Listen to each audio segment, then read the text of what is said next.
And first of all, I would like to say that our thoughts today go also to Maria Rentetti, who initially should have given the inaugural talk, but who sadly is not able to join us today. But when we contacted Donald Opitz and Brigitte Van Tigelen, despite the very short notice, they enthusiastically accepted to give this talk, and we are very, very grateful to them. All the more so, since we did not ask them to present a keynote speech, but a talk that kept the ball rolling, a work in progress to help us to nurture the discussion. And they took up the challenge with a terrific topic: governance meets gender, retelling narratives of authority in science and technology. So it is my great pleasure today to introduce you these two historians of science who hold a particular place for me since they were at the origin of my very first publication. So as you see, we have a special bond. Don Opitz is associate professor at DePaul University, where he is on the faculties of continuing and professional studies, history, and LGBTQ studies. His current research focuses on the history of women's training in agriculture and horticulture. He is a volume editor for the John Tyndall Correspondence Project and editor-in-chief of Endeavour, an international journal for the history and philosophy of science. He is also a general editor for a new series of 5 volumes to be published by Routledge titled Gender, Colonialism, and Science, a cross-cultural compendium of primary sources.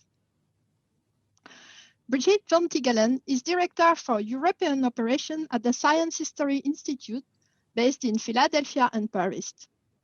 Graduated in physics and history, her research focuses on the history of chemistry with an emphasis on women and lone couples, domestic science, and the preservation of the heritage of sciences.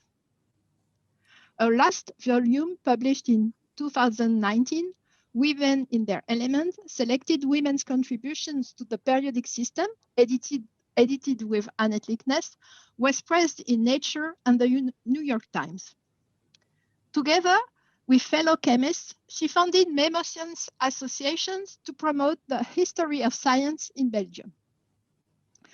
Don and Brigitte are co-editors of 2 volumes concerned with the gender dimensions of science and technology. For Better or for Worse, Collaborative Couples in the Sciences, also co-edited by Annette Lickness, and is now a classic, and Domesticity in the Making of Modern Science, also co-edited by Stephen Berkwick. So now it's time for me to let them speak and to hear about governance meets gender, retelling narratives of authority in science and technology. Done. Brigitte, the mic is yours. Thank you, Isabel, and also to the organizers of our symposium. We're especially grateful to Isabel and Gregory for the kind invitation. And let me reassure you, we are no Maria Rentetti, but our thoughts are with her right now. And of course, her own work has been inspiration for ours. We would also like to acknowledge the Commission on Women and Gender Studies of the International Union. Brigitte and I are both members of the Commission, and those of you who are participating in the symposium who may not already be involved in the Commission are very welcome to become involved and to join us. And the way to do that is to send me an email saying that you would like to become involved. I can add you to our listserv, which sends information out about our conferences and other announcements. And you can also like us on Facebook. And there's the Facebook address there. And of course, we both regret very much not to be able to meet all of you in person, but we are very happy to see so many familiar faces and names when we don't see the faces. And we're therefore really looking forward to the exchange now and later in early July. So let's get started. We thought we would take this opportunity to re-examine our own work. Why not?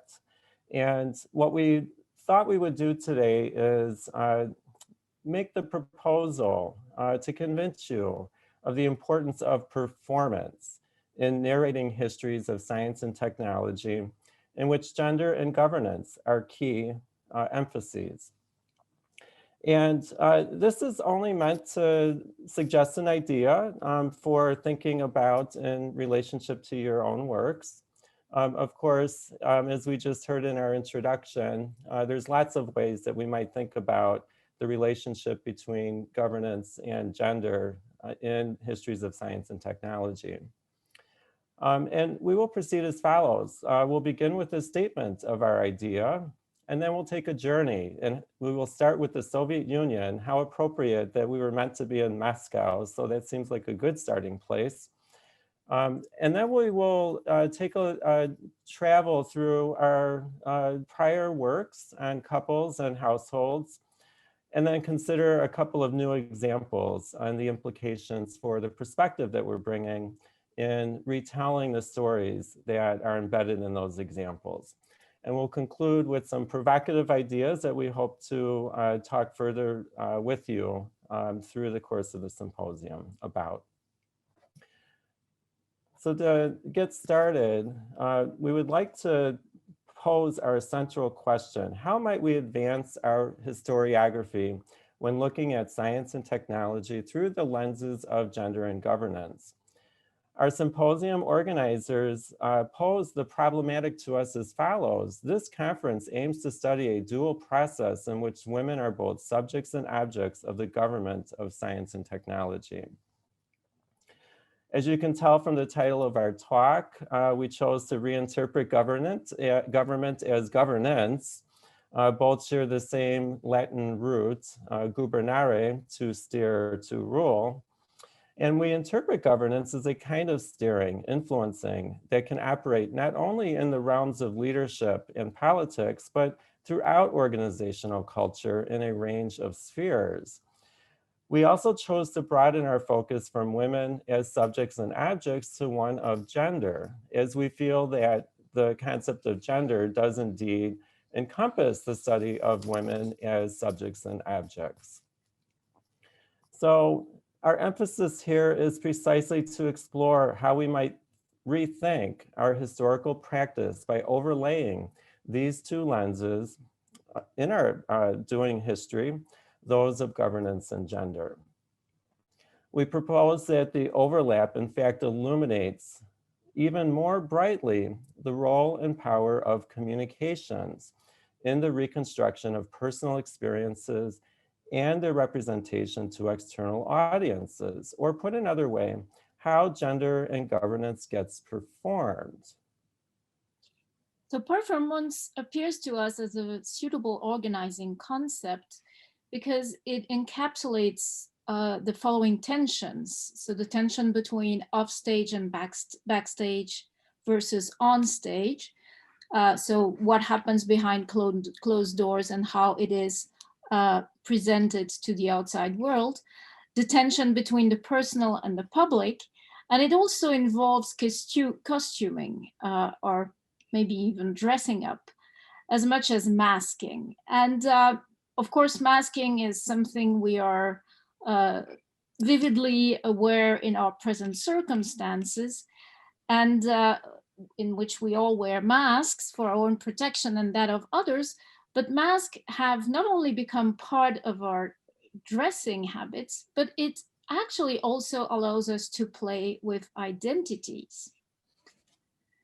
Among the masks of gender, stereotypes are particularly powerful, as it was illustrated by the infamous comment made jokingly, quote unquote, by the Nobel laureate Tim Hunt in 2015. Indeed, talking about the presence of a woman in the laboratory, he said, "Let me tell you about my trouble with girls. 3 things happen when they are in the lab. You fall in love with them, they fall in love with you, and when you criticize them, they cry." In response, The Twitter campaign, Distractingly Sexy, subverted the initial message by using the mask imposed by the stereotype as a way of empowering women in the lab. And this social media counter-performance exemplifies precisely how the mask can be put at work for opposite goals, constraint, but also empowerment. So we posit that similarly, we can see as historians the power of communications in governing distinct realities of gender and science. We thus want to visit the sites of media, the gateway, the means through which science and technology gets communicated to the public. It is at the boundary of the mask, the threshold of the laboratory's entrance, that we can locate the work of communications to construct and reconstruct gender and governance in science and technology. So we are going now to turn to our historiographical journey. Appropriately for a conference intended to convene in Moscow, we begin in Russia. And as a starting point, we would also like to honor the memory of Larisa Zakharova. And as we heard in Gregory's introduction, there's a strain in her work that concerns communications and its technologies. And we found particular inspiration in a project that she had done collaboratively with Kristen Rathi. They had co-edited a special issue of Cahiers du Monde Russe on communications and media in the Soviet Union and Eastern Europe. And in this issue and their introduction to the issue, we find inspiration for the role of communications in a range of contexts of the governing of science and technology, not just the Soviet state. So indeed, when we read their introduction, we were quite struck by the significance of their point on propaganda in the Soviet state, considering the phenomenon as reaching far beyond the pure political sphere. So to quote their own words, propaganda was embedded in all aspects of cultural, social, and economic life. What appeared to us so salient was the consideration of propaganda as a dynamic, multi-layered process through which citizens were actually able to engage with the system beyond the usual dichotomy support, resistance, dissimulation, dissidence, belief, disbelief. And therefore, the need to really listen to the voice of the actors when they resonate and how they resonate with our perspectives as historians. So to quote their own words, we need to take account of what our historical actors tells us and consider their words as form of engagement rather than dissimulation. In addition to the actors engaged in communications practice, we also have the technologies that produce the communications themselves. And Larisa and Kristen have posed communication as tools of governance, a concept that we will spin differently today. We also note that part of the mediation that happens in communications is the transit that occurs across thresholds between private, personal, and public collective spheres. Like Larisa and Rathi, we are fascinated by how the communications phenomenon shapes and reshapes experiences through the engagement of action. And you see the quote here pointing to that very dynamic and that there is a complex relationship between these spheres than what might say readily, what we might readily imagine. And so we thought we would revisit our work on women, gender, and science with engagement through communications or performance in view. We begin with a return to our project on collaborative couples in the sciences. For better or for worse. We're still here, we're still here. So in that work, we did observe through our authors' studies, and some of those studies more than others, the transformation that occurs between the microdynamics of collaboration from a set of personal private experiences into productions of knowledge that get represented publicly, and with sometimes catastrophic outcomes for the collaborating actors. In our introduction to the book, we wrote, and my Zoom is covering the quote, so I had to move you all. We wrote that examinations of the dynamics of public representation of collaborative work, which we do in this book, involve the masking of individual contributions within textual and visual imagery, projecting the work, often as undifferentiated labor, usually as the product of one partner only, the alignment of representations with concurrent cultural or professional norms, and the resultant trans-historical patterns implied for women's involvement in collaborative scientific work. In fact, what we were consciously doing was framing the outcome of collaborative scientific couples in terms of gender discourse along the lines forged by post-structuralist feminist historians. And Judith Butler made a classic statement in 1988 about gender as performance, and that nicely encapsulates the view that we saw relevant for interpreting at least one section of our book's case studies. Butler observed, as a strategy of survival, gender is a performance. Discrete genders are part of what humanizes individuals within contemporary culture.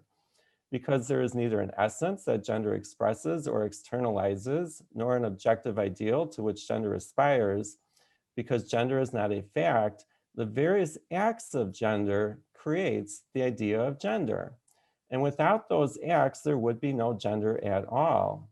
Gender is thus a construction that regularly conceals its genesis. The tacit collective agreement to perform, produce, and sustain discrete and polar genders as cultural fictions is obscured by the credibility of its own production. The authors of gender become entranced by their own fictions, whereby the construction compels one's beliefs in necessity and naturalness. In other words, gender is the thing that is created in its very performance. Now, like all performances, they follow prescribed scripts that produce a public show, and thereby a sense of collective understanding. And yet backstage, we should expect to discover a much different scene. Many of our volumes studies in the couples book expose such contrasts between our actors' lived experiences in private versus their onstage public representations. A good example of that is the case of the Marsettes, analyzed by Dreyfus and Sigrid, and I think Natalia is with us here today. Dreyfus and Sigrid had showed the ironic erasure of the male half of the collaboration in the anonymous publication of the famous Conversations on Chemistry, usually solely attributed to Jane Marcet. Our consideration of scientific couples extended a very rich historiography to which many have contributed, including symposium participants, Penina Abraham, and others. In that work, it became clear to us that the very stage on which couples performed also deserved greater scrutiny. In other words, we needed to examine more broadly the context of the household and the networks of other sites in which households participated. And this gets us to our other common collective volume, the volume on domesticity and the making of modern science, in which we expanded our reflection on how household science is presented to the outside world by focusing on what happens in the private sphere and how we know about it. By doing so, we explore once again how the representation of science is negotiated at the interface of private and public spheres in a dynamic that is the reciprocal movement, so in dynamic reciprocal movement that is similar to the one identified for propaganda in Larissa's work. In one of the chapters signed by Isabelle Lemoneau, a chapter on Madame Dupierry, Isabel demonstrates women were active knowledge producer in the 18th century astronomy and even contributed in significant ways working from the domestic sphere.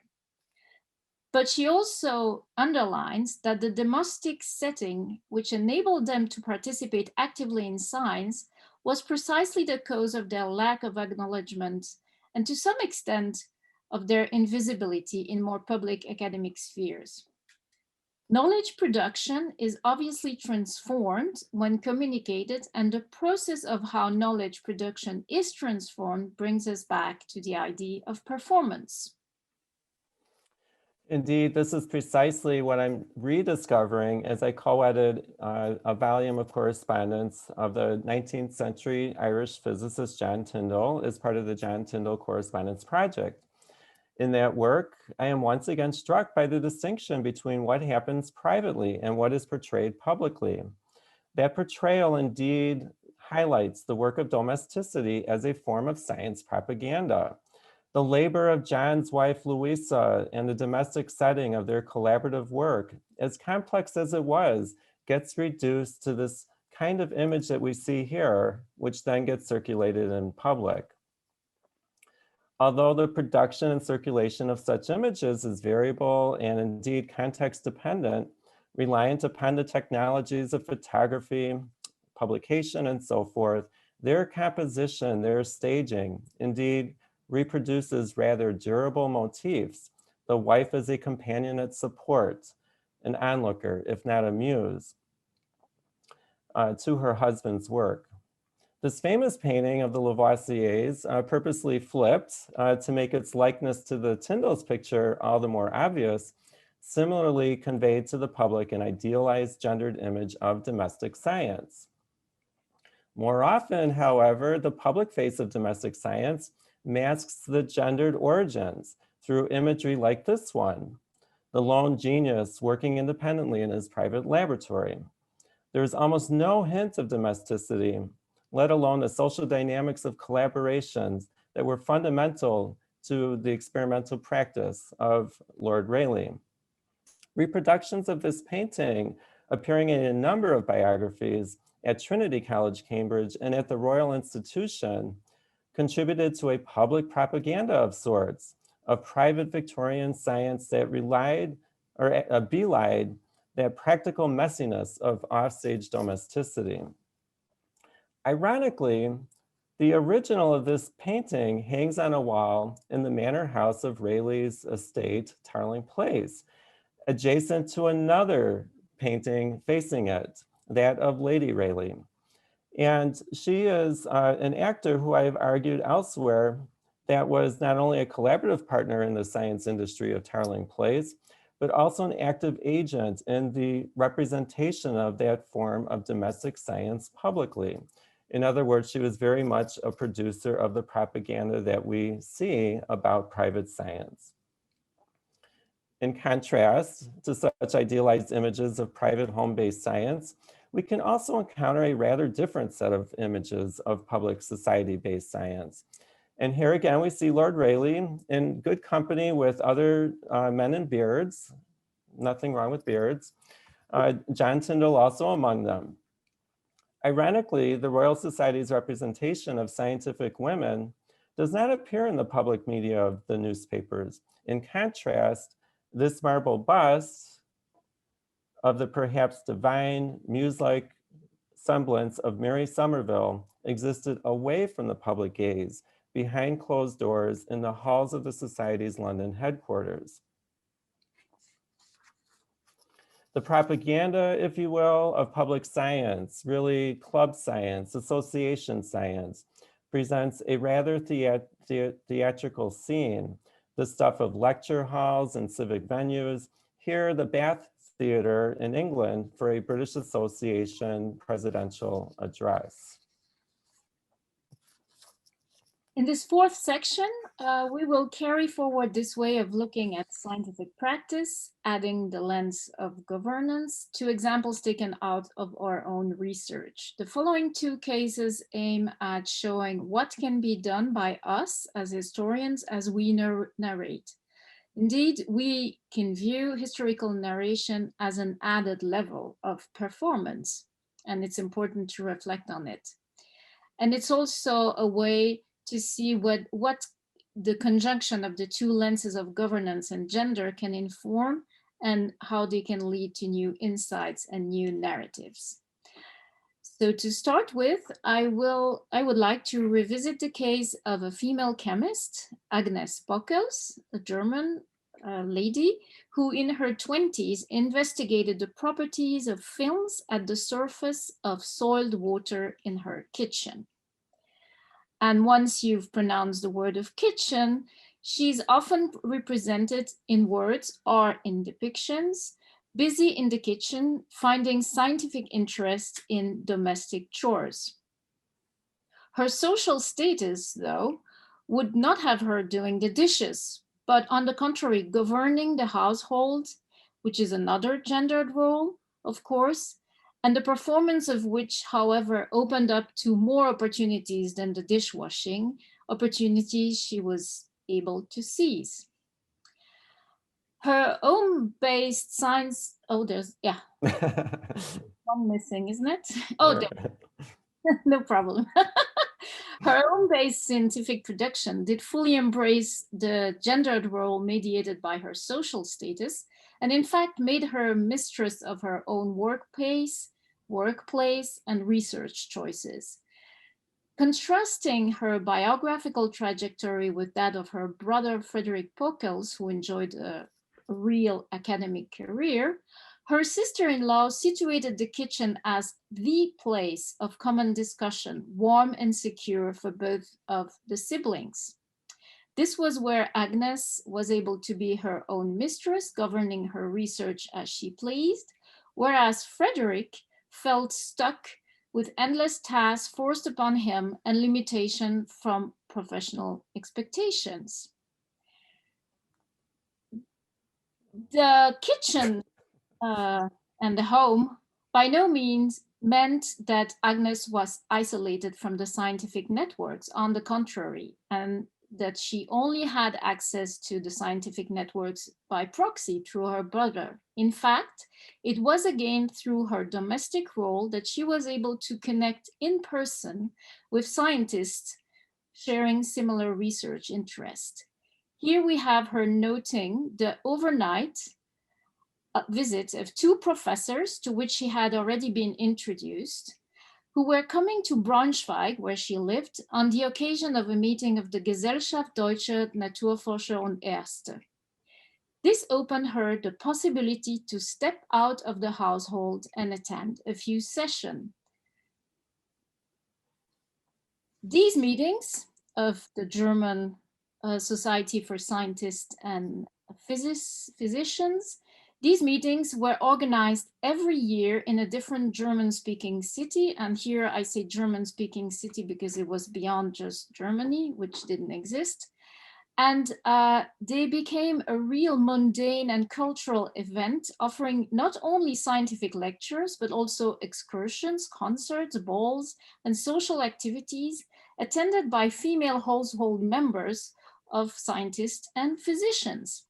We can spot a few female indeed in the engraving depicting the Wiesbaden meeting in 1858. Even though there were no female members before the turn of the century, there was a ladies' committee of here, and you see here the list above the picture, which gathered the wives of the local authorities. And for the Braunschweig meeting in 1897, we can see that the family Pockels was high in the local hierarchy. You see Suzanne or Sophie Pockels, who is Frau Oberbürgermeister, which is quite high. And this shows also how Agnes built on that social capital of both governance and gender to create her scientific network. She not only created this scientific network, but that's how she navigated outside the closed space of the household. The movement of Pockels through domestic and public spheres, even as the overriding historical imagery emphasizes her station in the kitchen, suggests the power of the workings of domesticity as a kind of propaganda that both familiarized science, at the same time it masked the seriousness of women's contributions.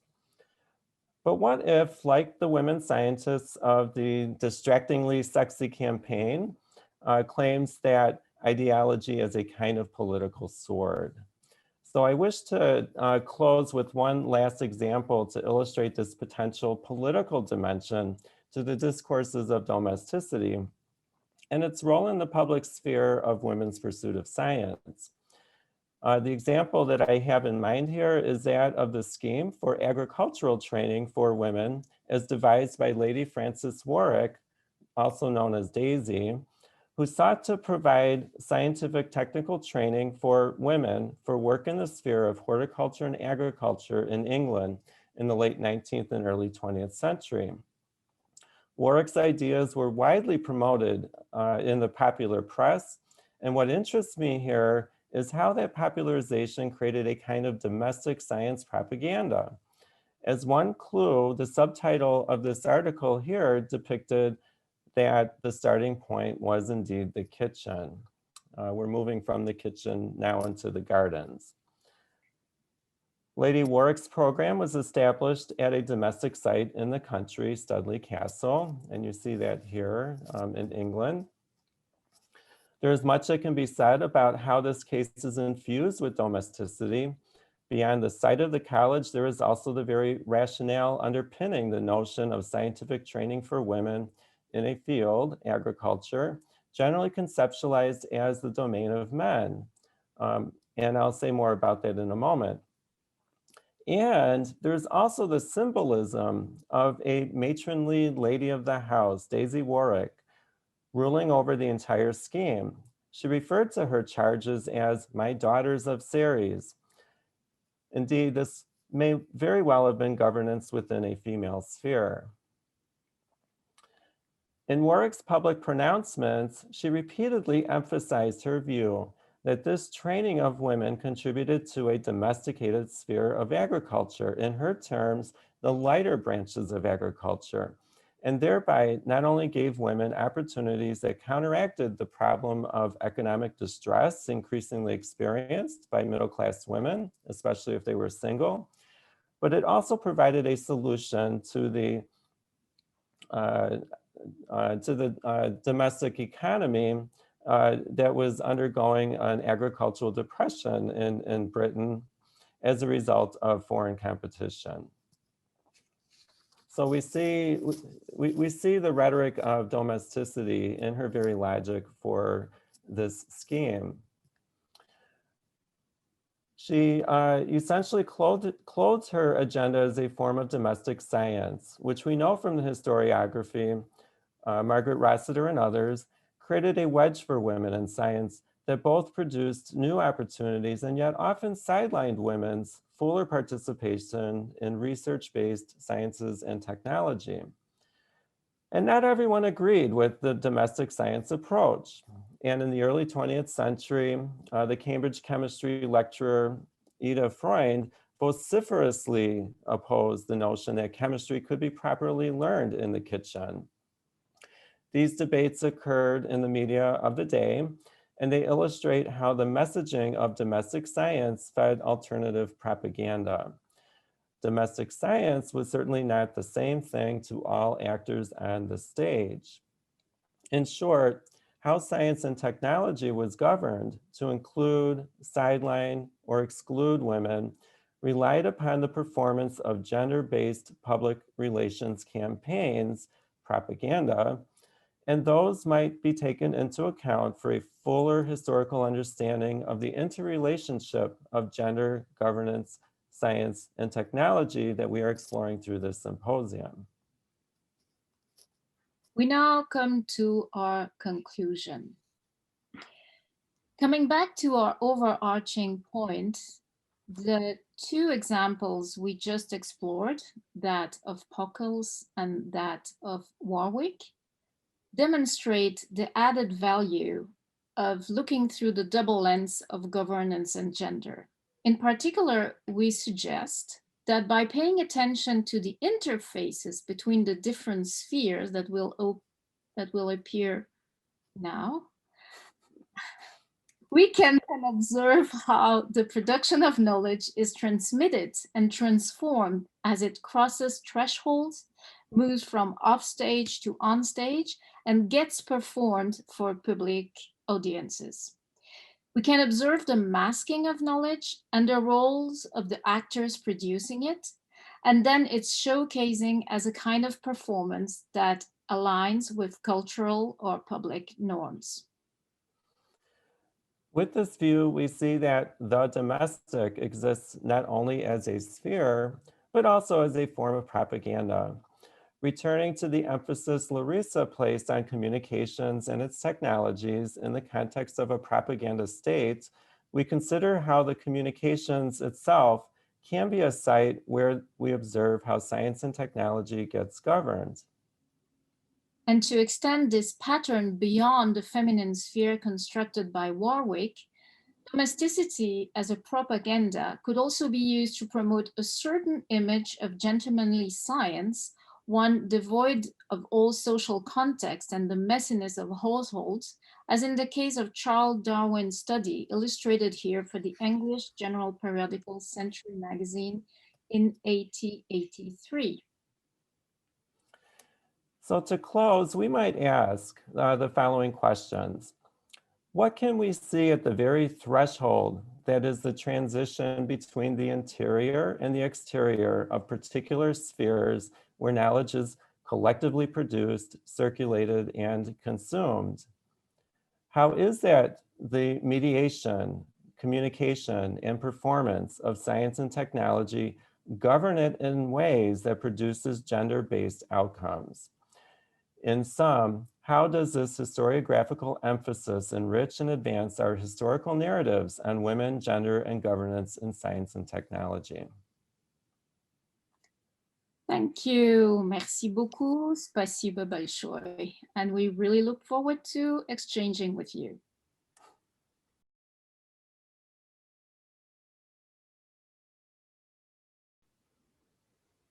Thank you very much, Dan and Brigitte, for this very inspiring talk. I think there will be questions, so maybe Gregory, I'll let you. No, I don't want to ask a question. I just want to say something because I'm specialist at Soviet Union, and after I will take some question. That I just want to say that Pavlov, in his laboratory, had accepted female students into his laboratory, and he fell in love with one of them. And in fact, they worked together all his life, and it was and they really worked together. And she was not only an assistant or the next student, but it was a very real couples, as you already studied. And it's not as I don't remember how the chemist, the name of the chemist you talked about. It was another situation, and if we accept a female into laboratory, it not only cry and what he said. Yes. Yeah, it's not only cry. You fall in love with them, and they fall in love with you. Yeah, which doesn't seem to happen at the same time. But love is not a bad thing, and I think this is Marcia Richmond that joined us. You know, there's a famous saying about Woods Hole in Massachusetts, and it was the place where that had a marriage office because so many relationships blossomed in that space. You know, the Woods Hole is a retreat and is a place where summer sessions were held. Just to finish about the Tim Hunt comment, I think that the love part is not the most irritating part of his joke. it's about when female get criticized, they tend to cry. That's, I think that was the that was the gendered common stereotype. Mhm. So I will take some questions. As I already said, we can use the tool reactions if you want to ask. Gregory, can I add something? Yes, of course. You have the word. I'll give you the word. Thank you. It's just one point to complement Dawn's beautiful pictures of the Royal Society, which were from 1864, right? Actually, the issue of gender in science is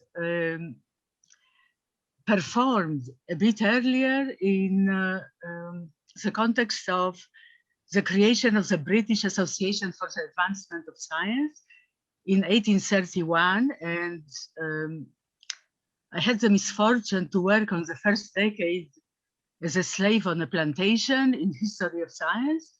And what I can say is that this was, unlike the Royal Society, which captures the elite science, the British Association was rotating from town to town and intended to engage the middle classes and the world at large.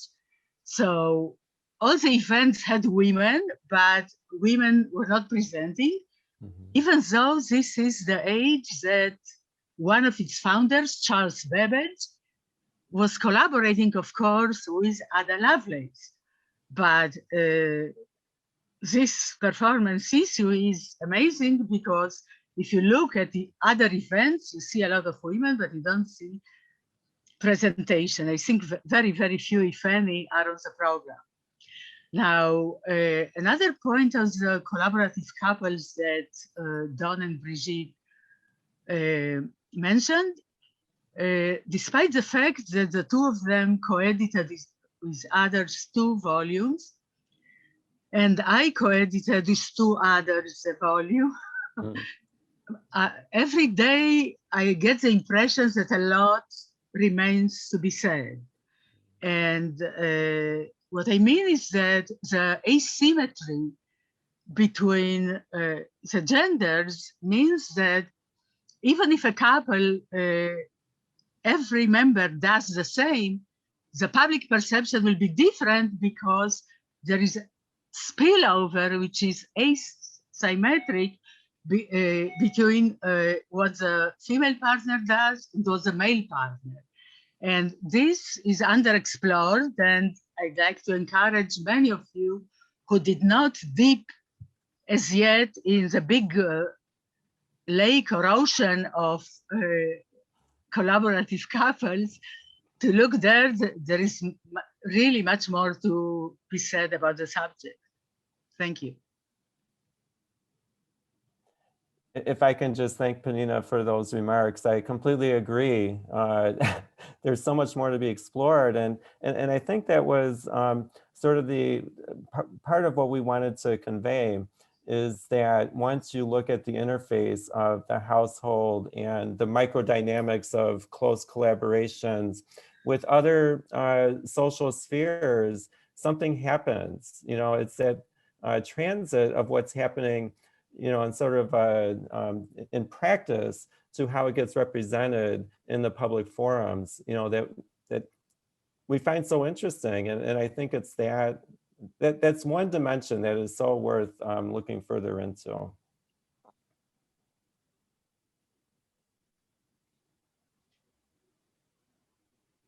Well, if there's no other question, I really concur to your analysis, Nina, about the British Association. The case for the Gesellschaft Deutscher Naturforscher und Erst is exactly similar. It is a tool for gathering all scientists, but it's also a tool for representing science to the wider public. And therefore, as we try to evoke or to explore. Therefore, the way women are presented and the roles they take and the way science performed either in the academy, in the household, the way that science is presented during those meetings is also a performance.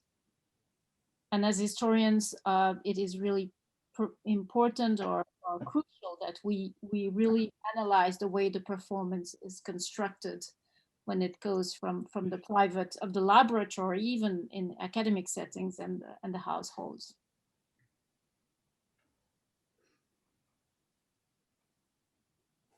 Well, we would like to hear from the participants and the writers of the future papers.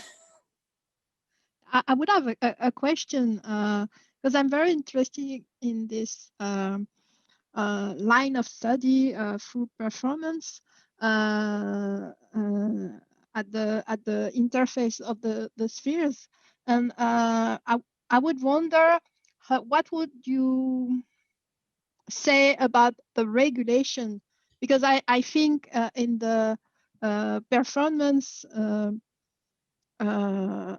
to characterize the governance, there's also a question of regulation. What is it you mean with regulation? I mean the way an actor can get the power of showing his or her research, or getting involved in one research. I think he has to do it following certain rules, which can be gendered rules or not. And so there's this question of regulation, which is very important, but as some of them are very socially embedded, it's very difficult sometimes to get through the point of the meaning of the regulation. I'm not sure I'm clear. So if I could just comment, it's also how the actors respond to those regulations. Yeah. In other words, there's an engagement that occurs, and that's part of the performance, right? We all have scripts, and we know what those rules are. But what do we do with those rules? How do we work around those rules, through those rules? This is what became so apparent to me in thinking through the case of Warwick and her scheme for agricultural education of women. She essentially took the trope of domesticity and used it to the advantage of advancing her program. And it was not to replace men in the field, so to speak, but to supplement and to carve out a sphere for women that would be uncontroversial, at least in the way that she presented it. Now, not everyone agreed with that logic, so what we're also trying to do is show the complexity of these discourses, if you will. They are very much contested, within particular contexts. There are reactions in the. Yes, there's a comment by Colette saying, "I'm sure you've heard about Herta Ayrton, pioneering scientist. Her husband sick, retired, and let his wife do the job because he was sure the credit would be given to him if he wouldn't have done it." So maybe you've heard about her? Yes, Well, you did. we love Hertha because she was also a colleague of Lord Rayleigh. Yes. And the couple were friends with Einstein. Mm. But it's very common to have as women are excluded from academic career. Mm-hmm. The men can use their work because they know that the only person can get some recognition is the husband. I'm talking about 18th, 19th century. There's a story about Hertha. I think she won a prize of the Royal Society, but she could not be present to to receive it or deliver her paper because women were not allowed. Yeah. Isabel, Hertha Erden was also a very good friend of Marie Curie, of whom you know, of course. Yes, of course. Yes, yes. mean, that sorry. No, there is a question of communication that Isabel mentioned in connection with Larissa's contributions. Now, when we look at scientific discoveries of the case that I'm working on now, and we are looking why women who make discoveries are not seen as having done so. In part, it's an issue of communication because in the case that I study, the woman in question, being Chinese and Confucian by education, believes that the work speaks for itself. Some of us do so too, and I certainly do so, but it's not the case always. So what happens is that people who start to diffuse the work and have an advantage, for example, in many places, if you speak with a British accent, it's an advantage as opposed of any other accent, shall we say.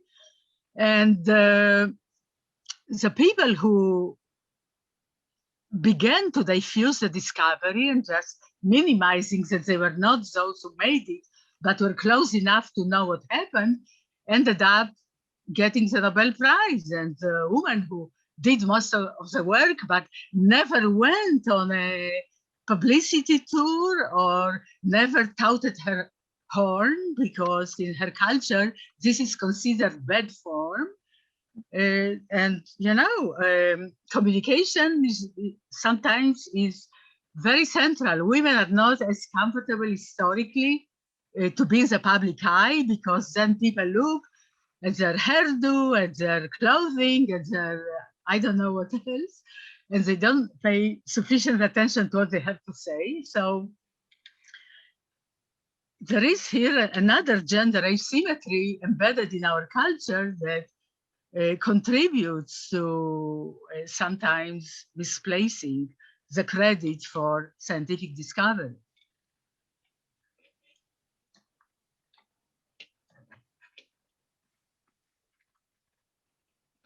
I just want to acknowledge the comment by Judith in the chat.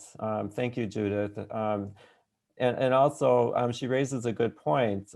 There were also female scientists who were single. Of course, we can think about the work of a single scientist and how that plays out in social settings, if we think about science as a social enterprise. Don, you have a very good example. Barbara McClintock was a single to everybody's knowledge, and was the director of her lab, town, called her an old bag.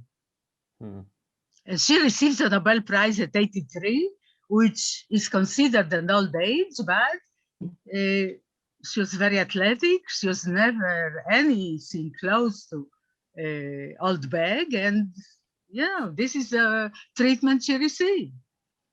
And when she died, you know, I couldn't get these people to put an announcement that she died, so those who care about her can mourn or talk together. And it took about 3 days until another woman scientist agreed to sacrifice 5 minutes of her own scientific time to announce that Barbara McClintock has been dead a mile from there for 3 days, and nobody knew, in an international conference on genetics and molecular biology of cancer.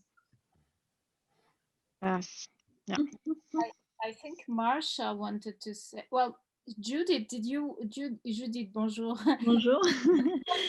Something specific on the singleness or Yes, well, I mean, it will be one of my points in July, so I'm not going to spoil everything.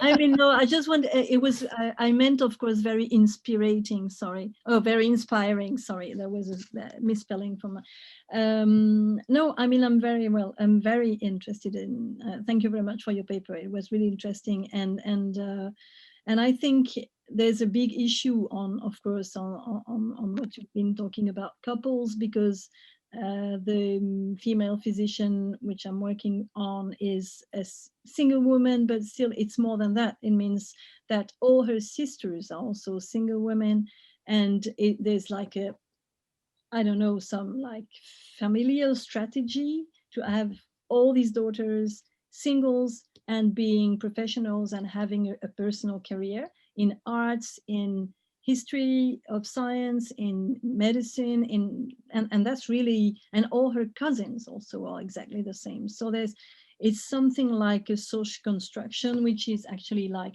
being single is the only condition to get to get a career and to be prominent in your field, etc. So I think it's really interesting to work about this, because she stayed single in a world in a scientific world of single women, but working on male. So that's quite interesting, I think.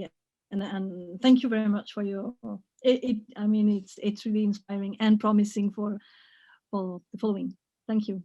We're not gonna sleep for 2 months now before we Don't worry, you are going to sleep. I think Marsha was also trying.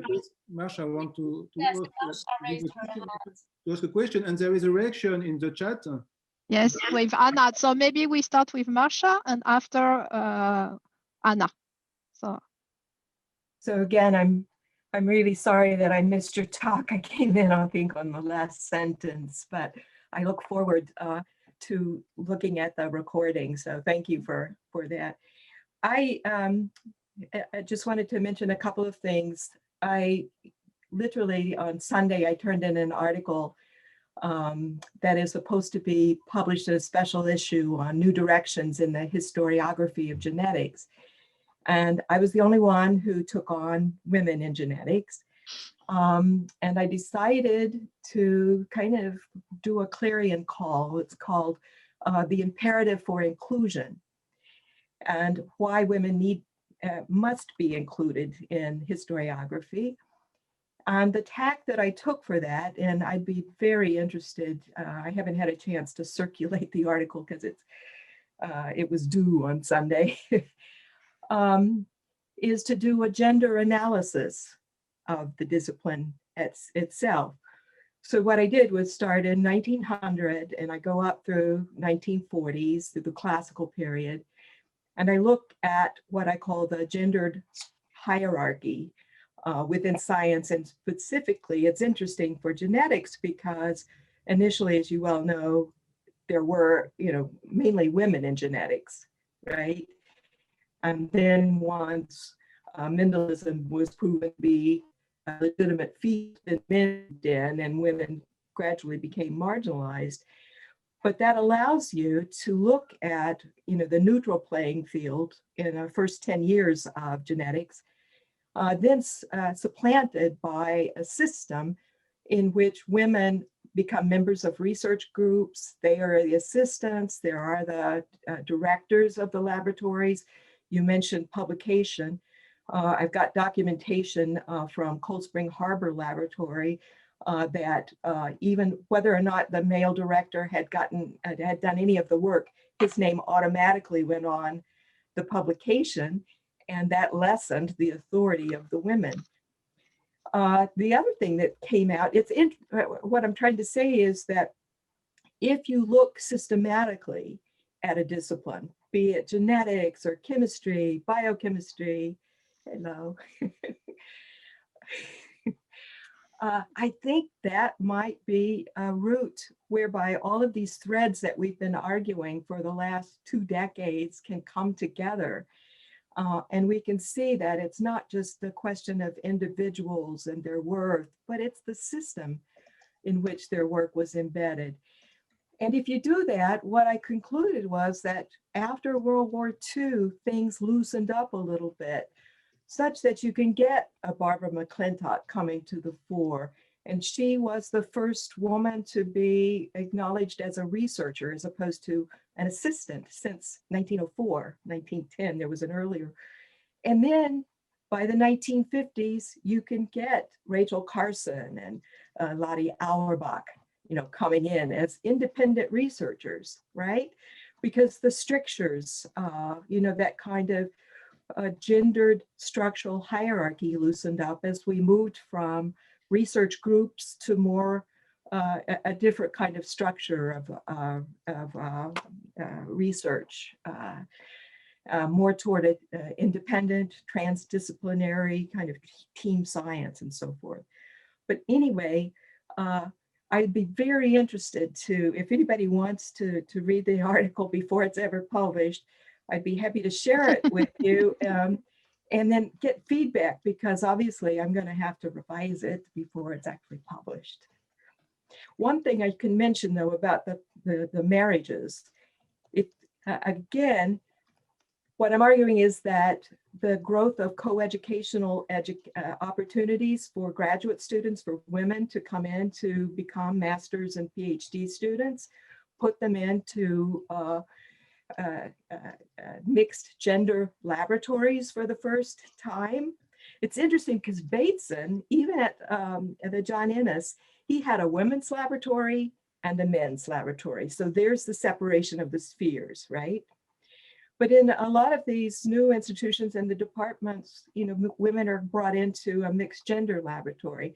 And what happens when you mix males and females together is that you get marriages.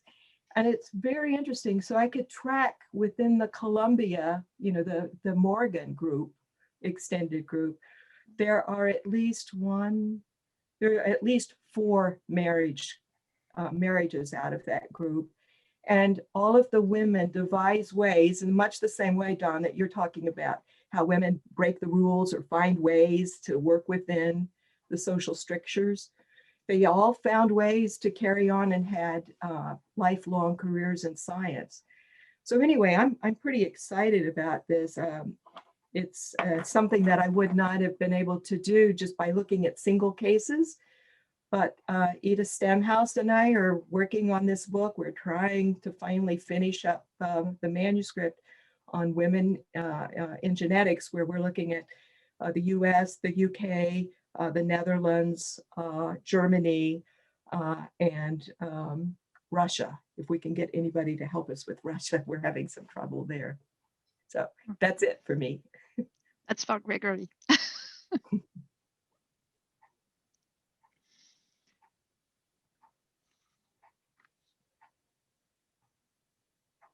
Well, if I So can. I think that there will be many people to read your article, Marsha. I've seen many hands raising. So maybe if you want, if Put even my email either down, and anybody who would like to communicate, please do. Yeah, so we send you an email, Marsha? Yeah, that would be great. or if you don't find Marsha's email, you can email me. Oh, that's on the chat. You have the email of Marsha, so you can write directly to her. And we have also a question, a remark of Anna. So maybe Anna, can you speak? Sorry, can I just make one comment? I've been thinking about Marsha said, yeah, okay. Well, first of all, thank you, Marsha, for your generosity and being willing to share your pre-published work, which I very much look forward to reading. But I want to go back to a comment made by Judith, and this idea of being single gave you access in a way that potentially not being single did not. And for me, that feeds into this idea that we erase what is happening within the domestic realm. We erase the personal. We erase, you know, the idea of domestic relationships from the public face of science. And being single can do that. But it's still part of a way of looking at science through a certain gendered lens. Judith, do you want to answer Don, or should I? Thank you. Yeah, maybe an answer, I don't know, because I'm not ready to answer really, but also to follow up on what you've been saying and what is when Anna, I think, has wrote about cases of women working together and living together. That's exactly the point. Maybe, if Anna wants to talk about us about her case, because that will be more vivid than if I read her a chat. I don't know. Yeah, sure. Thanks a lot for this talk and the organizing of the conference. So I've been working on my PhD on the International Federation of University Women, and there's two founders, and I'm actually gonna work on a biography of one of the two. And they they met, they founded a federation, and then at the end, for 20 years, I think, they lived together. They bought a cottage in England and a house also in the US, because they were both American and English. And I can't find a lot of information on the private aspect of the life. And I was discussing with the issue with my publisher, and he said that it's of course really hard to say what type of relationship, to define the relationship they had. Yes. On the other hand, there is all this LGBTQ community that's a lack of representation and memory. And I was just wondering how you tackle with this issue. How do you, because you cannot create archives, or you cannot say they were homosexual if there is no proof, obviously. But yeah, so that was my question. How do you study this type of couple, or I don't know how you can say companionage in French, I don't know how to define this. So that was my remark and question. I think Judith wants to answer. Boston marriage, as they call it. I mean, Boston marriage was exactly that, like two women, not obviously working together, but at least living together, with no proof of any sexual intercourse or anything, or any claiming about that. But that's exactly what happened to my Adeline, my female physician. But there were three of them, actually. Anyway, I mean, that's really interesting, I think, because you have to, I'm also writing a biography, so that will be really interesting to see what can you write on what you don't know, you know, and also because, so Alice Hamilton, on which I'm working on, had this really close relationship with Jane Addams, which actually became an LGBTQ figure. I mean, very important figure now. And but Alice Hamilton did not. And she was her private doctor, private physician. So they had, of course, some. She has some physical intimacy with her, and that's completely. But there's nothing on this. I mean, there's no paper. There's no even a word or something behind the words you could see. So I think it also raises the very interesting issue of what you can write in history when you don't have any archives, when you don't have any documents, and to be, of course, very cautious with the invention of, you know, like following up on small, very, very tiny traces or archives. But that's really interesting anyway. I just want to make a quick comment. I think that's why looking at these subjects through the lens of performance is so compelling. There's a way in which we may not really know what happens behind closed doors or in the private realm, and especially if we don't have sources. Brigitte had asked me back in, I don't know, 2009 or so, hey, Don, can you do a study of homosexual couples? And I couldn't find any. And the one that I did find, you know, it was only because I was able to find letters, you know, where they did talk about, you know, their love for each other and that there was, you know, a confirmed relationship there. So that became the case, you know, for that study. But you know, that gets into, you know, the role of the so-called closet and, you know, the epistemology of the closet. And I see that as another way of representing or not representing. You know, in other words, there's this dynamic between masking and then projecting, you know, to what's public.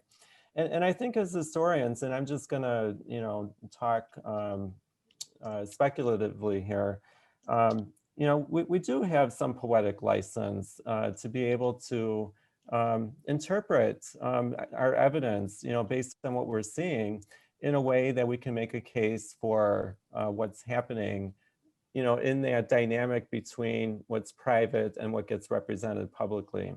I think it's fair to say we don't know, but it's interesting that this fits in with a Boston marriage or a, you know, these models for relationships. And if I can add something, so it's also about how we write history. It is a narration. We cannot fall prey of the illusion that we are going to find out the true relationship between those women, those men, those couple, those whatever. So I think the important question here is, why are you asking this question? Was this question asked before? Was there rumors? How were these rumors countered, and so on? I think that would actually provide more depth, more épaisseur to the narratives, and it would also inform more of what we are experiencing now. And therefore the performance, the idea of performance, the idea of representation, that's really the key entrance point. Thank you very much. Made comments in the chat, and yes, Marsha made a comment on the chat. Maybe you want about this question. That's why I'm taking this remark now, because it's right about what's has just been said. Marsha, you want to say it better than if I read it? Yeah, I mean, it's not really whether people, you know, what kind of sexual relations people have, is it? One of the things that I found with the couples is just that opportunity, you know, in everyday life to sit and chat, even over, you know, a sandwich or whatever, about data that you've discovered, or, you know, your ideas, your interpretation. And it doesn't really matter, you know, whether it's a male, female, or two females, two males together, right? It's just the fact that it's a couple that's collaborating in some way, trying to understand the world. So I think we shouldn't need to be too hung up, except I think I like your injection, Brigitte, of kind of social constraints, right? If they are attacked for, you know, homosexual relationships, then that's a different matter. I just want to say now I really want to look forward to these these papers that we're going to see in June. Yeah, I also had a question for Anna about the case she was talking about, because she says these two women created the International Federation of University Women, and I would ask, why did they think it was necessary to create this federation? Do you have reasons? Do they explain why they decided to do something specific for women? So that Because yeah. Sorry, I ask this question because I think creating such a federation, it's an act of governing of governance. So that's very interesting to know more. That would actually be the topic of my paper for Yeah. just small pieces. No, so the idea was to create something similar that existed for men, or the association that were mixed, but where women couldn't attain position of authority. So what we talked about before. And the idea of being only between women was to give better opportunity for women and to show they could do as much. So it was also a reminder for all the other organizations that didn't really consider women, that women were there. And they especially had the fellowship program. So that was ruled by women and only for women. So there was really this, auto empowerment, by women. I don't know if it answers your questions. It's a very big topic. It's a first hint, and now I want to know more. I've already read your abstract, but and just a word for everybody. You will have a book of abstracts, so you can read later the abstracts of each other, so you will know more.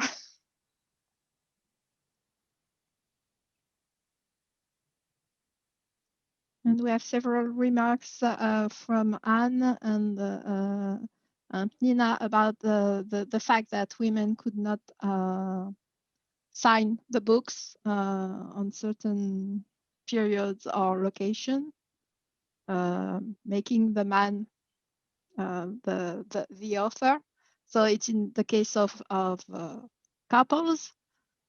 So I don't know if you want to make more remarks, or maybe we might. I would like to propose all of you the question of through your own paper, for your own abstract, how do you conceive governance of science and technology? Because Gregory can say the contrary, but I think we are on the same page, and we think there are many ways of seeing it. And Don and Brigitte proposed us a very interesting and stimulating way. So I would like to know if among you, how you would see it through your case study or through your paper.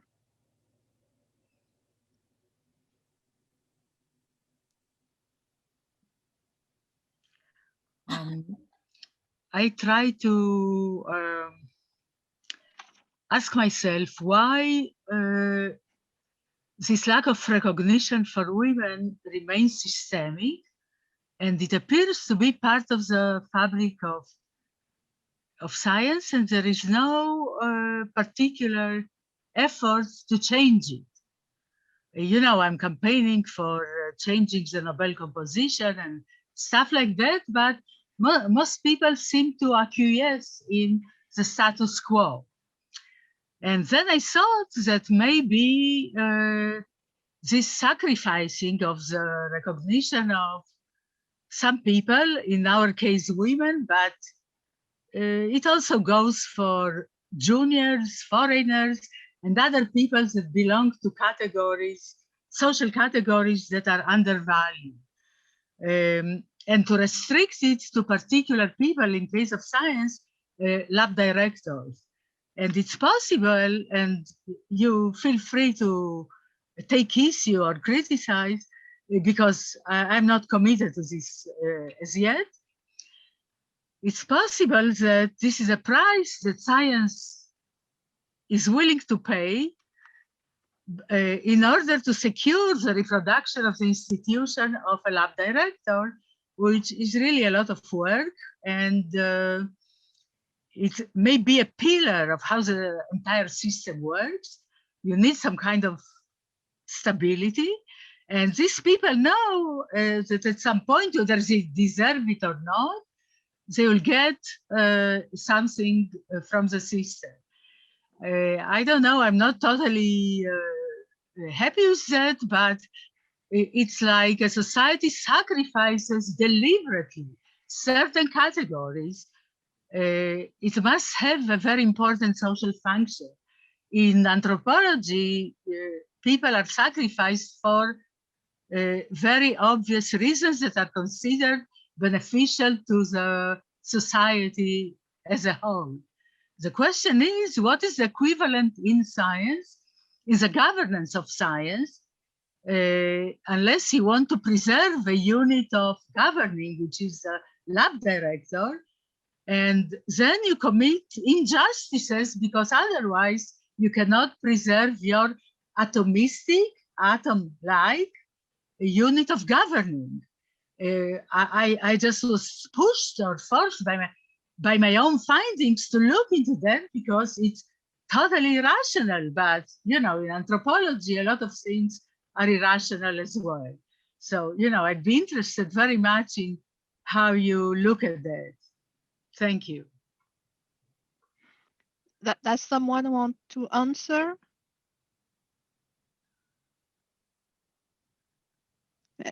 Maybe I would ask a question. Is it only in science, the question you raised, Ina? Because is science the only topic in which there are kind of this? You propose the hypothesis. No, science is not the only one. You're right. This can be asked for any field of governance, but the confidence that I have based on my research is from science, because there I dissected every single participant in this discovery, and I know exactly what is ascribed to people and what they actually do. It can be probably generalized, but you know, I would not feel equally comfortable to speak about what happens in a Congress or in a parliament or other place of governing. Science is a self-governing system, and I'm convinced that there is something in this form of injustice that is systemic. Yes, Marsha added a comment. So maybe I give her the mic.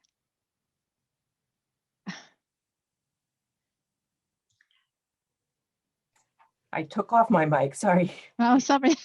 Yeah, so, you know, these things are fresh on my mind, Penina, but I agree. I think you're absolutely right. And that's why I think going back to the origin, why is science masculine? And we can say, okay, you know, you can go back to the Middle Ages, you can go back, you know, throughout time and so forth. But I really like an article by Bob Nye from the late 1990s, in which he said, look, you know, it's this male code of honor that he was studying that was adopted by science and medicine, just as it was by the military, right? And that we can see that male code of honor. And if you apply those kinds of categories to individual case studies, I think it can at least be pointed out. Now, the question becomes, and I think your problem is pretty interesting. So your cases are mainly through the 1970s and 1980s, is that correct? This case is, yes, late 70s, right. So, I mean, I think you have no, to but it goes until today, because I speak with people. I began the project 4 years ago, and I started to ask them, whom do you think made the discovery? And they were telling me all kinds of things that even before I got the grant to do the project, I knew that they are unlikely. And then you give them the findings, they are not very keen to change their views. They are very comfortable with a particular status quo, because they know that if you start to change, you know, you can get chaos and the revolution and I don't know what else. But it's a problem. I don't want to say that they are intrinsically immoral or unethical or unjust. You know, I devoted all my life to history of science. But it's very difficult to figure out why they stick so much to what emerges through the work of women and some men as systemic injustice in distributing or allocating credit and recognition in science. Look at the percentages in any prize. This is a disgrace. People, a lot of men get it, they were not near the discovery. And a lot of people, yeah, men who don't belong to proper categories, don't get anything. And women also, in many cases, there are rare cases that in 2008, if you remember, a French woman was included in the prize for the HIV virus. But what happened before? For a decade or more, two alpha males fought over who discovered the virus, an American and a French guy.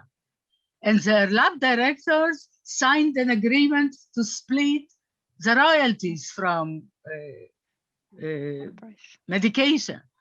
And they invested a little bit in research, and they realized, and finally they corrected themselves and gave the prize to a woman who collaborated, a postdoc who collaborated with the Frenchman. And the American, it turned out that the virus he did not discover, but was a gift from Paris. So anyway, there are ways to correct these things, but they are very rare, and a lot of people are apathetic or think that there is no change to make a change. My point is that it's a part of governance, and in this sense, we are indebted to Isabel and Gregory, whom I know less than I know Isabel, who was my tourist partner in Prague, and I'll never forget that. But for giving us the framework of how gender relates to governance, because without this framework, I would have looked at this like a paradox. Why they perpetuate such a form of irrational and unjust credit distribution? I would just add something, because I'm wondering, because you mentioned science, Masha mentions military area, but I've talked with philosophers, and I've heard it's the same thing in philosophy. I wonder about politics sciences, and also, so all these fields are said to be masculine. So the question would be, if we look at what is considered as feminine disciplines, is there the same issue or not? It's not the same, but it's similar, because all the humanities are also ruled by men. In very few cases, it's the case that women get, to rule, to govern according to their proportion in the field. So the question is the problem science or is the problem governance? The problem is culture. For women. The problem is culture. Well, I would suggest that in all of these different fields and areas that we might think about, there's a dynamic that happens between people who are acting social scripts that create the rules that we, are encountering and dealing with. And as Panina just mentions, also, culture. There are culturally specific contexts in which we can interrogate these dynamics, right? And so, what I might discover when I look historically at, the entrance of women in agriculture and horticulture in England may look very different if we examine that same question, that same topic in, say, Germany. So I think it's, we have to look at these dynamics within social contexts is what I'm getting at, and think about them as through the lens of performance. Okay. Thank you very much. There are many ideas I'm noting for our next meetings, because there's a lot to say. I would like to add to what Don said is that there is also the aspect of, I mean, between acknowledgement and memorialization, there is a way in which the scientific enterprise has modeled the means through which it tells its own history. And that also needs to be interrogated, because to a lot of scientists, just doing the right references, making the right reference is kind of building the linear history of a field. And when that field arrives at the top hot topic and gets the Nobel Prize and so on, you just look back to the publication. But there is a way in which scientists memorialize themselves, which is also at play here. And I think, Nina, you've authored a short article in the American Scientist on that, showing how the memory is constructed at the very moment the scientists believe they have something of real importance in their lab, and then they start to actually tell their own story in ways that are excluding some of the actors, some of them women, some of them race and whatever, but there is a way in which it's happening at the same time as the science is happening. Well, we had a whole volume with 12 or more historians of science in Osiris of 2000.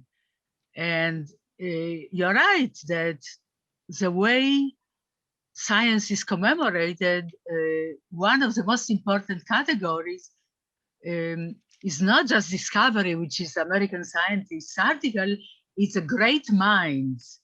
And if you look at our Osiris, our own Osiris, there is only one article. I'm not there on a gender head.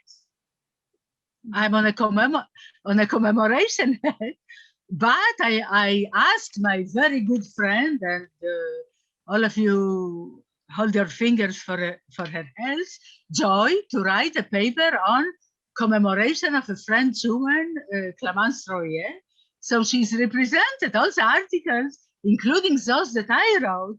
I mean, I had a few lines about McClintock and a few others, but the articles, there is very little on women there, because if you write in a category of great minds, there is no literature or sources in which a great mind is attributed to women. This is another problem. Look at letters of recommendations. They don't say this person is a genius. They say she's determined, she's doing that, that's not relevant. Our culture puts genius on a male holder of the adjective.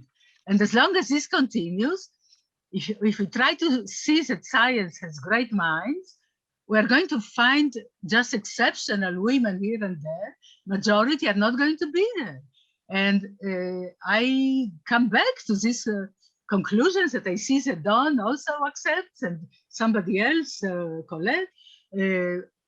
Culture is a big culprit, and language, all this gender hierarchy is embedded into different aspects of culture. And it's every day we discover another one, but there are about 10,000, and we have a long time to find out all of them. It's an issue. It's Isabel, you have to look at the intersection of governing and culture. Mm-hmm. Not just gender is part, in a way, is part of culture. If the excellent quotes that Don put from Judith Butler is correct. Yeah, that's why we would have liked to have several papers about Asia or Africa, because to have more examples of different culture and to examine the what is at work in each culture, what are the differences, what are the similarities. But we don't have, so. Can I make one reaction to something Gregory had said very early? And I think he quoted a statistic about the number of women who in the United States at the beginning of the 20th century, who were represented in trades and whatnot. There's also what we don't see that's not represented in the labor statistics. In other words, unpaid labor. And I remember asking a colleague recently, would you be interested in contributing a paper on women in farming in India? And her immediate response was, well, there's not a tradition of women farmers in India. And that was, you know, I'm like, really? That doesn't seem right to me. Well, women did not own farms in India. Well, that's a different, that's a different matter, right? They could be farming, but then who controlled the land? Who was directing the work? So it's that broader ecology of work and accounting for you know, the dynamics within that ecology that I think is so important. It's not looking at just the official statistics, the credits, if you will, you know, what is publicized, but it's also looking behind that, and then how that gets translated, you know, to the public sphere. Thank you, Dan. And Marsha is adding something.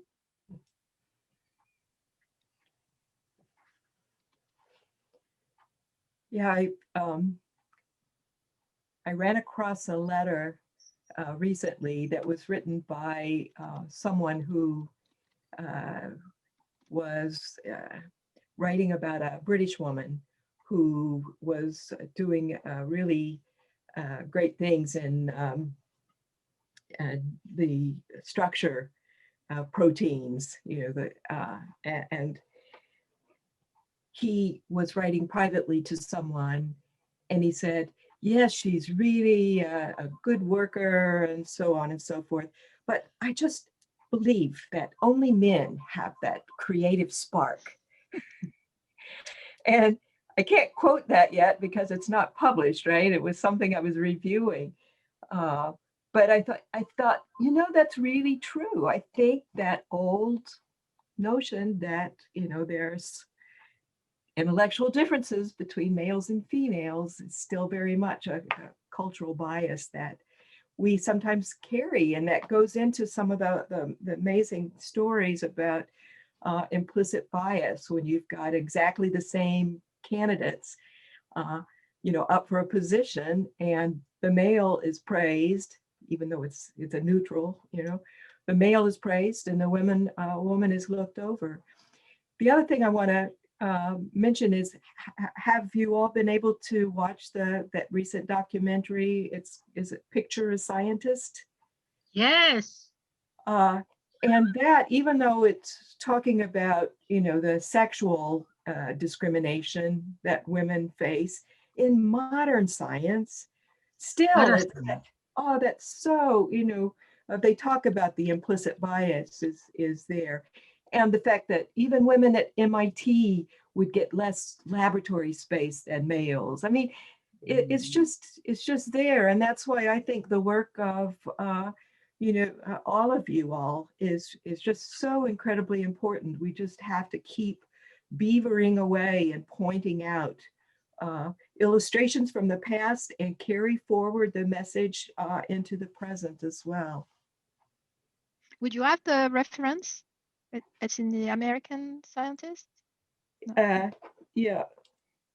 To the film, the documentary? Oh, yeah. There is a URL. Do you remember it?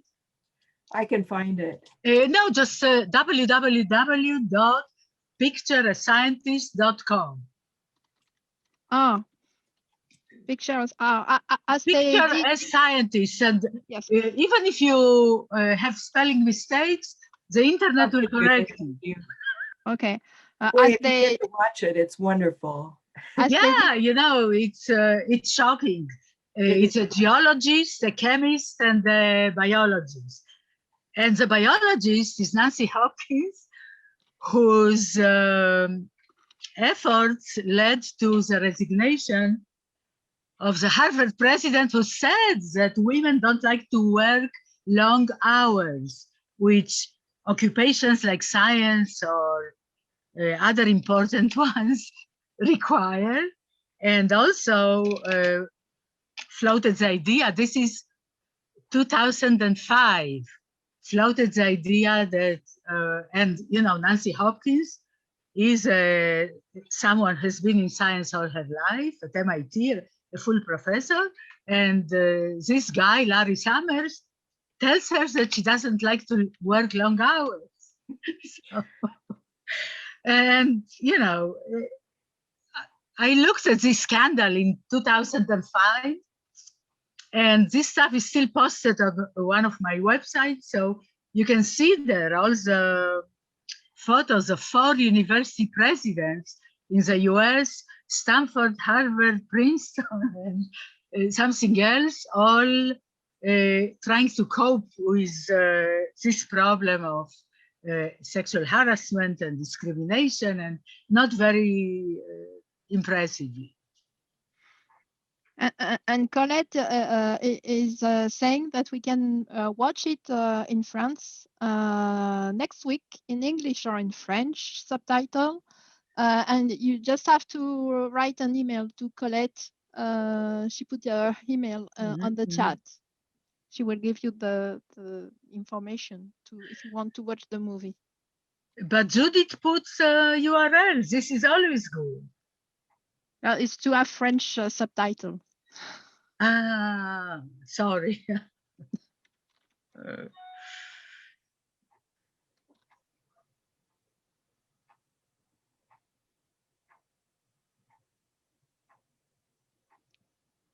Okay, so maybe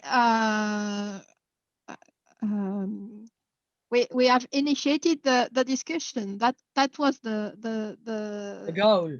The goal today, to start thinking about all these questions, because as we couldn't meet all together, that's more difficult to start the discussion. So we wanted to do that very as quick as we could, because with the pandemic that was difficult. So maybe we initiated some discussion, and we would like you in the next month that you feel comfortable in discussing with each other. So we will ask you if you agree to share your email address, so that you can write each other on the topics that can match your own paper. And so we will also send you the book of abstracts, so that can help you. And the point is that when we meet in next July, we are able to continue this discussion, working through the papers and going on these topics. Maybe Gregory wants to something. So, but we will give you the name of the discussant, and it will be another way to discuss each paper and all the paper together. And I think it will be very helpful. I hope. Yes, and we already have lots of hints to orient it our future discussion. So maybe what we could propose is that if you have no question, because we said we should finish before 5:30, because we know it's very long to stay in front of a Zoom. Maybe we can say goodbye, and we will write to you this month, before the end of the month, giving you all the details for the contributors. And do not hesitate to send us your questions or your request of anything, if you have ideas, so that we could share with the collectives and improve our thinking about this question. Yeah, we would like to thank everybody, François, the contributors, the participants, and of course Don and Brigitte for the talk, very stimulating talk, and we hope that we will see you all together in July. and we will have the possibility to read your paper soon. Yes, if you want to send them before May 30th, you can. That's no problem. Of course. But I'm not sure. I've heard that men wrote more during the pandemics and women less. I don't know. But if you are ready to send us your paper, go for it. But we really thank you for all of you for getting together and being so supportive. Thank you very much, Brigitte and Don. They are kind of my mom and dad in research. Thank you. Yes, allowing me to start publication. So that's very emotional for me to have them. And thank you, all of you, for being today. And we will add the discussion, and do not hesitate to write on your ideas and anything. I give the last word to Gregory. Sorry, I'm too. I think the question of government is quite difficult because there is a few levels to consider, and it's why what you said, it was very important for us, because it's a manner to think it, and especially for me, that not a specialist of gender history or history of women, and it was very suggestive, and we will consider of everything you said to think about it in a, we hope, interesting way, or constructive way. Thank you very much one more time. Well, thank you very much, all of you, and bye-bye. See you next July, and send us your article.